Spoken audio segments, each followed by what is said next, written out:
Welcome to the PT Coffee Cast, a podcast helping coffee-infused clinicians elevate their practice by realizing the tools they already possess.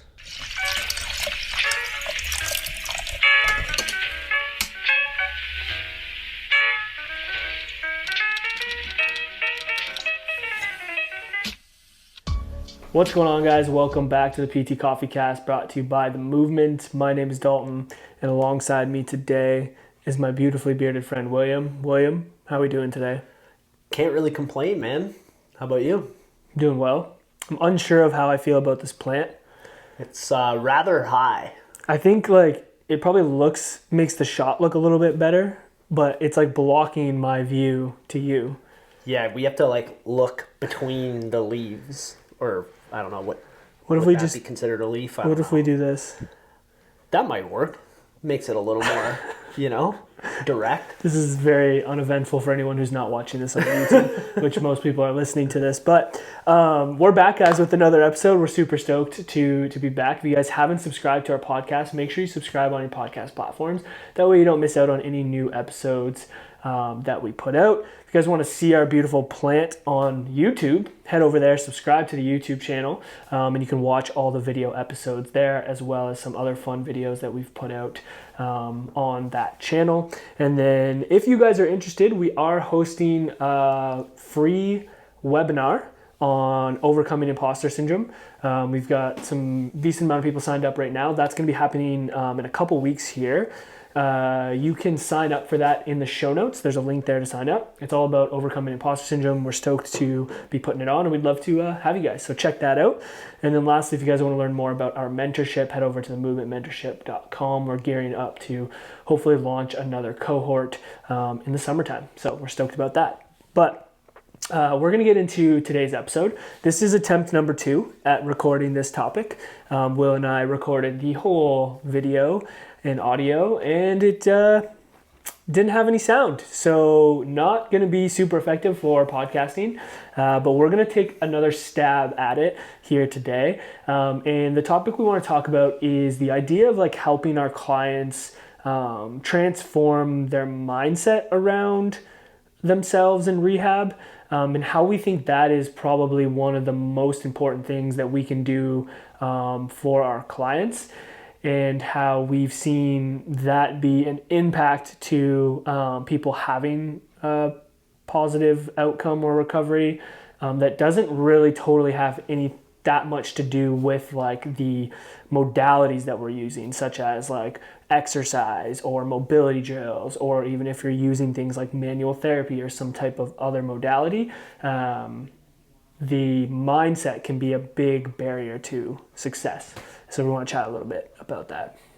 I think that pretty much covers it. It's the idea is the mindset shift that we're going to talk about is actually central to having long-term success, with rehab, with dealing with injuries. Yeah.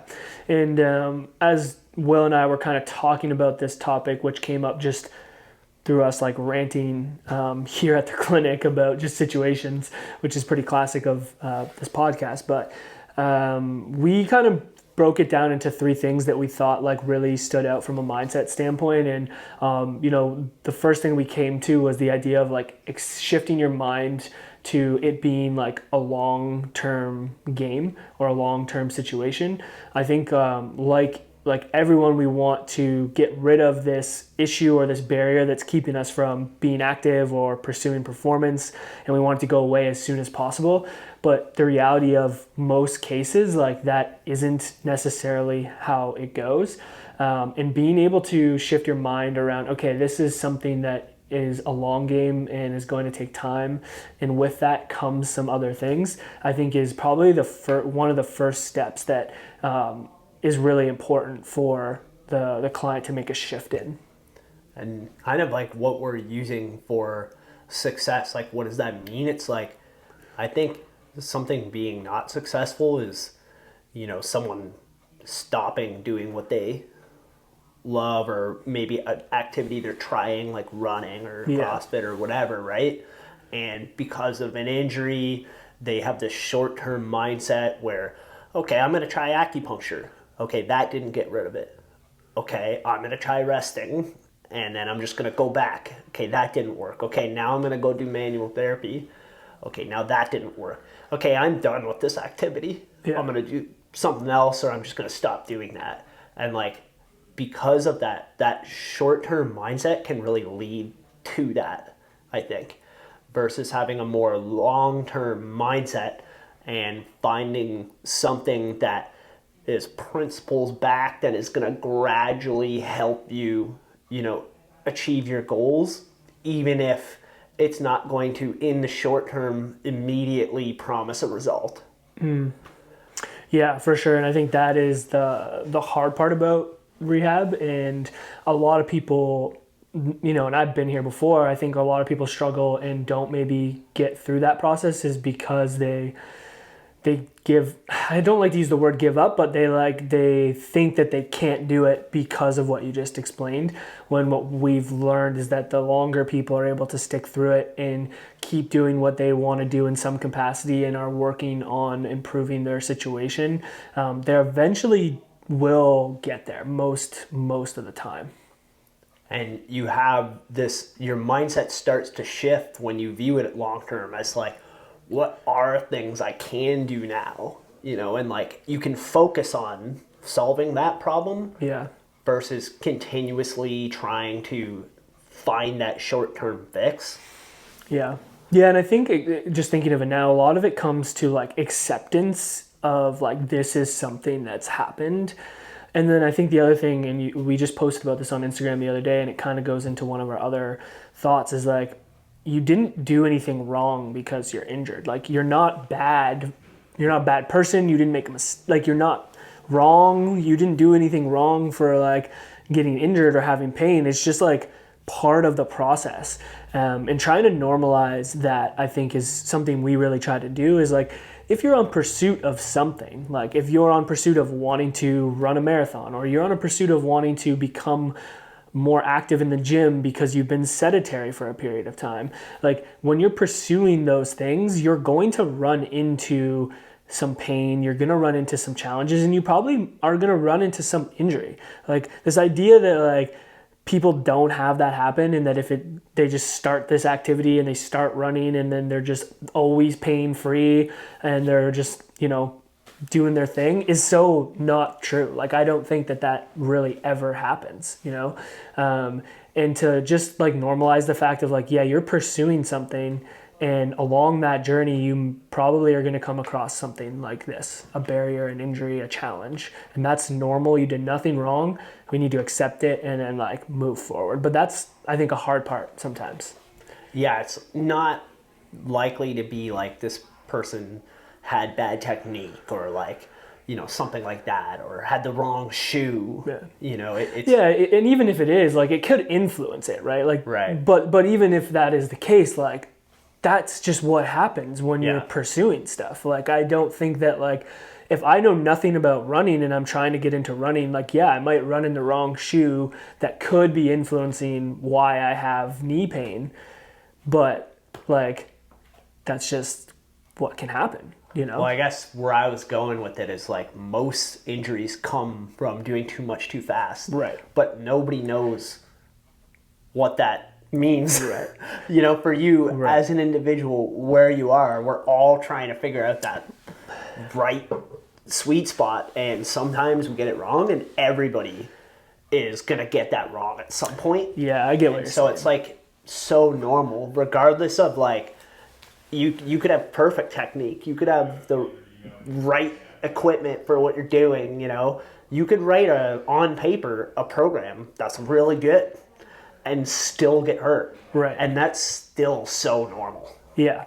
Right? I get what you're saying. Yeah. And I think like in our space and in the fitness space and anything, it's like we very much want to blame something like very quickly. Like, oh, it's your form. Oh, it's your shoes. Oh, it's, when in reality, we preach this all the time, is like, it's mostly load management is what we're getting at. And like, even if you are perfectly balancing a lot of your load management from like a physical standpoint, you can still run into issues. And that's kind of what I was saying in terms of like, this is just how it goes, like it's part of it. To build on that, like if you can shift your client's mindset to this, right, you can have them view it as a learning experience rather than something they did wrong. Yeah. Right? Because like, you know, I was saying, like, you don't know what's too much too fast for you, right? Like, what's the right mixture of things. But you can reflect on what you got you there and maybe use that working with maybe a physio, right? Assuming these clients are working with you,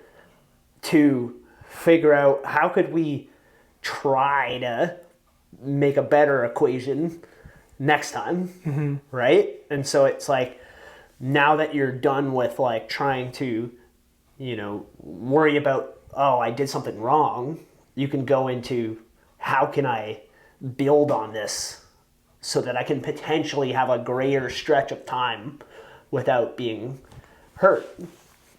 Yeah, totally. I think that kind of, you know, transitions into like the next kind of point we had. And I think once people are understanding like, okay, this is a process, I'm committing to this, it's more of a learning experience. I think then having people understand that like there's uncertainty, and having to embrace uncertainty in the rehab process, I think is the next thing. And I think it's really important for clinicians and the client to come to this acceptance like together, because you guys are working together on this goal, and you both need to have this understanding that, hey, rehab's messy and there's a lot of uncertainty here, and we're going to try to implement these things based off principles that we know are very effective in helping these situations. However, with that, there's always uncertainty. There's uncertainty that we load too much too fast when we're trying to find where your load tolerance is.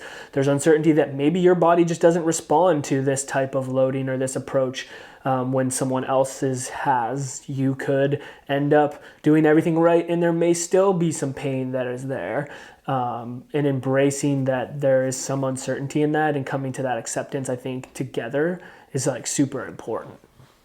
Yeah, and I think like all these things sort of come together, right? Because let's say I get hurt doing something, running or CrossFit or whatever,